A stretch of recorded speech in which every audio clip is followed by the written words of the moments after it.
Hey friends, we're back here at Smith Family Farms Meat Market, South Bossier location, of course. I got all the good meat right behind me. But today we're gonna do a little something different. We're gonna cook up some tenderized cutlets and do a nice little family dinner night. We got the cutlets. This is one pack. It had 3 portions in it. We have a little bit of our rosemary roasted red potatoes. We have some of our Italian cut green beans. And all I'm gonna do is add a little bit of green onions, a little flour, some seasoning. We'll have a nice little meal. Here we go. We're gonna start off with our cutlets. We've got a pan warming up, nice heavy cast iron so that it continues to carry the heat. You don't want the heat to drop once you set the meat in. That's what gives you that soggy, kind of crusty, not good. So right here we have some all-purpose flour. To be honest with you, if you can get a hold of Wonder flour, it works. If you want that super crispy, that's the kind of flour you're gonna wanna go with. But on the day-to-day, all-purpose works great. I'm gonna hit it with just a little bit of salt and pepper. I like a little bit of seasoning in that, just so that as you get a little breading, you got a nice little hit. I'm not afraid of salt, so I'll go ahead and give it a go in. We'll give it a nice little stir in while shaking the pan.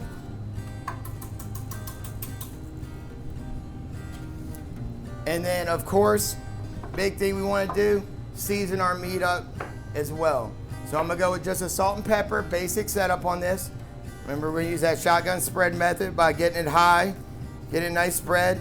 If you don't get salt and pepper on the table while you're seasoning, you're not seasoning properly. That's just bottom line. You're gonna have hot spots, cold spots, and nobody wants that. Here we go with a little pepper. Once again, we grind this daily for us, but everybody has their own. The little pepper crackers work great. Give it a flip.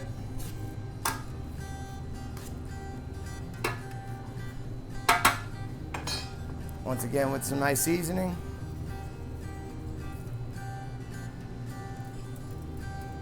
Now just because I can get it all in once don't mean that you have to.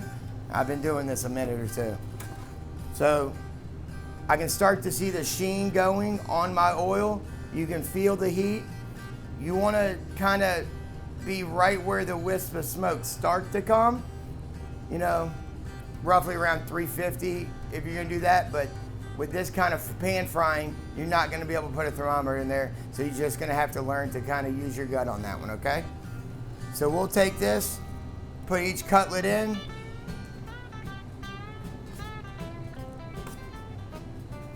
Give it a nice toss.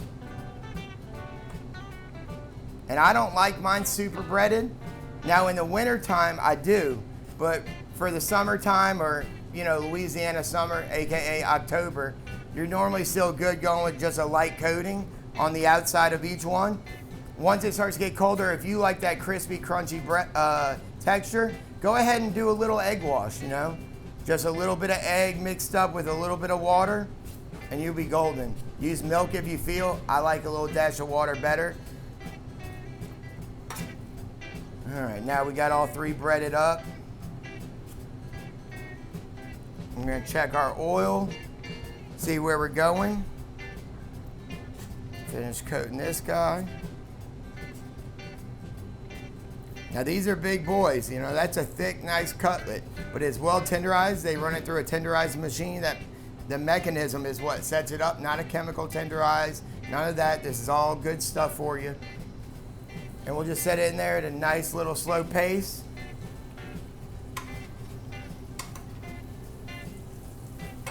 This is a 12-inch cast iron, and just for perspective, I'm only gonna be able to put 2 in at once.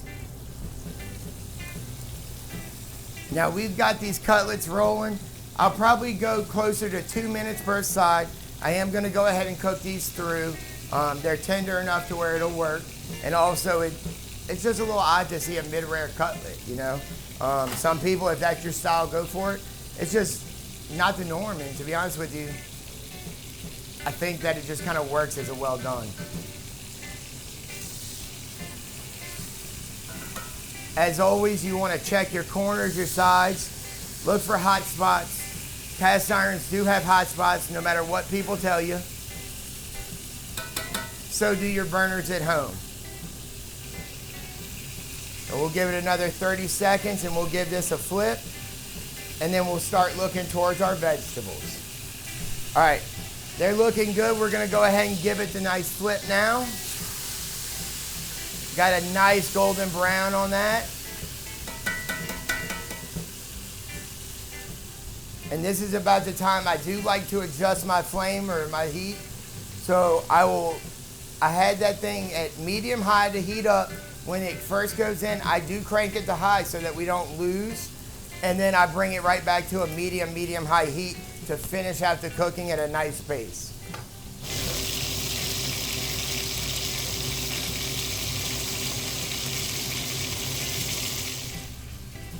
All right, guys, this is about to finish up in the pan. It's looking beautiful on the underside. So I will go ahead and take this out of this grease. I would implore you, please, guys, we're all from Louisiana. We all cook what we cook. Some of you from Texas, close enough. I need y'all to help me out here. Let people know how we do it. Get a cooling rack. Keep your cutlet crispy and nice. Let it drip dry. It will sog up, it will steam up if you put it right on the pan. I know, I'm normally the guy that's like, oh, less dishes, less this. It's worth it, guys, come on. Like even for your 5-year-old, they want a crispy cutlet too. They like crispy chicken nugs. You might as well have a crispy cutlet. Maybe get them eating something a little bit better, all right? Okay, now that we've got that cooked up, we're gonna set this aside. We're gonna work on the vegetables. Like, trust me, guys, I know y'all, I've talked to y'all, y'all know me. Y'all can definitely cook this all at the same time. I just got the one burner here hanging out with y'all. So we're gonna do the vegetables now. What I do is I get a nice little skillet, stainless steel, carbon steel, non-stick, whatever you can get. I prefer one that can go in the oven. And that's what I'm gonna ask you to make sure you do, right? We're gonna put just a nice little bit of oil in there. You don't need too much because you just need to be able to coat. But we have our rosemary roasted potatoes. We've got our green beans. We've got our garlic. We've got our Creole seasoning because, you know, we have to. And then, of course, we got a giant pound of butter. So we'll be able to figure it out with what we got here, okay, guys? Now this pan is heating up. We're going to go ahead and add a little bit of butter, just a little bit, you know, like 2, 3, 4 tablespoons, nothing crazy. Get the nice bubble. You see it's doing its thing in there. Give it a swirl. Once it's kind of got that going, obviously that's where we're gonna go in with our potatoes.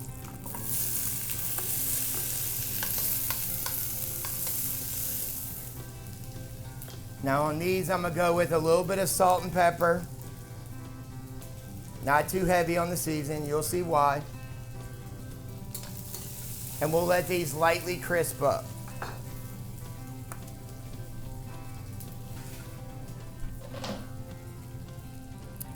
Now that we've allowed these to get a nice little bit of crispness on them, what I'm gonna do is I'm gonna go ahead and shake them forward in the pan. Use my tongs here. Set them. I'm gonna add my green beans. And I mean, we might as well, you know what I'm saying? We're here. We'll add a little bit of butter to the back of the pan. And we'll add our green beans here. Why are you doing it that way? Well, you'll see, guys. Come on, man. Give me a break. All right. Now that's where we get the second flavor profile. We're gonna hit it with that Cajun spice. A little bit of that Mon Ami. And then once again, South Louisiana, I go back with another hit. All right, while we're here, we'll give it a little crushed red pepper too. A little heat never hurt. Now that it's got its season on, now you can give it a toss. It'll all come together. It won't get too crazy in the pan. Let the flavors meld. Open up a nice spot. Everything's better with a little garlic. And then once again, garlic's best friend, butter. We got that in there. Now this is where I say, go ahead, throw it in a 400-degree oven. Let it sit in there for about 7-10 minutes. You don't have to worry about it. Don't worry about the stove. Pull it up at the end. All right, guys, now we just need a little bit of sauce work for it. I'm gonna get a little crazy here. We're not gonna do a gravy, although you can. 100% you can. Like I said, it's Louisiana fall, so it's 100 degrees outside. So I'm gonna do a nice light beef stock and butter sauce. We've got our green onions. Green onions have two parts. You have your whites down here, your tops here. I'm gonna go ahead and tell you this right here. That goes in the compost, however you want to do it. We're not messing with that. When we're making a sauce, we're going to use these whites. No need to pull out a red, a yellow onion. You got these nice whites, these nice little scallion, spring onion type flavors. And we're going to go ahead and utilize that. So here what we'll do is do a tiny bit of oil, not much at all. Take our onions, set it in there. They'll get away from you. You would get the kids to do a sweep later on.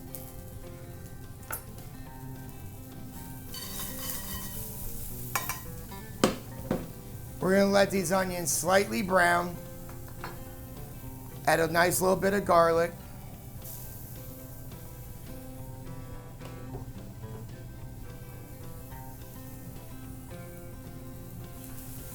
Give it a toss.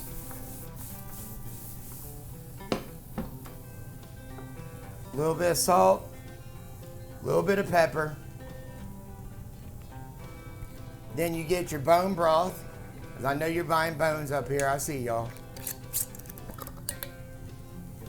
Go ahead and drop that in. Now, if you're doing it, you're gonna want like probably 4 ounces per person. And then you're gonna reduce that down by at least a half, okay guys? You're gonna wanna reduce that down at least a half. And then what we're gonna do is we're gonna flip these onions over and we'll cut some of these nice green tops, because that's what you're gonna use for your finished product. It's gonna be your raw onion top on there. Cut them thin, cut them thick. Most important thing is to have fun while you're doing it. I recommend not staring at a camera while you're cutting though, guys. We don't need fingers coming off. Now that we got this juice just about where we want it, we're gonna go ahead and pull our vegetables out of the oven, get our stuff, and we're gonna start plating up. And here we go.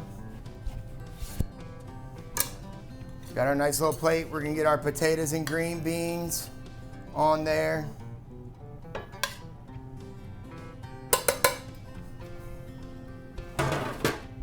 You can always flash these cutlets back in the oven for a minute if you've come out a little too soon. That's all good. We'll take this. We'll pick our side. You have that side, you have that side. I always like to show the darker side. That's just me. Then what we have here, we got our beef juice. So we'll take and we'll add, you know, a small amount of butter, you know, like it's kind of up to you, you know, it's, you know. I will say the more the better. And once you add that in, you're just gonna wanna lower your skillet to about medium heat and we'll just whisk away.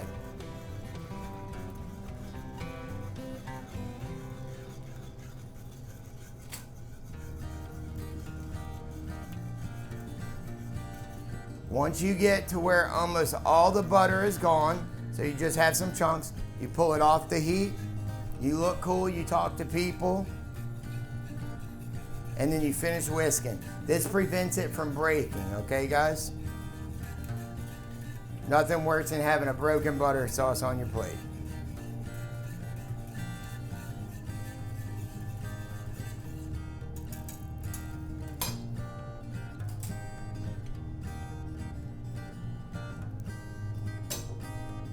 Once you taste it, once you love it, you pour it on, not on the cutlet. Off to the side, let them dunk the cutlet. We just did all that work on getting it crispy. No need to mess it up. Then you get your fresh green onions, throw it on top. Now we get to eat. Y'all enjoy.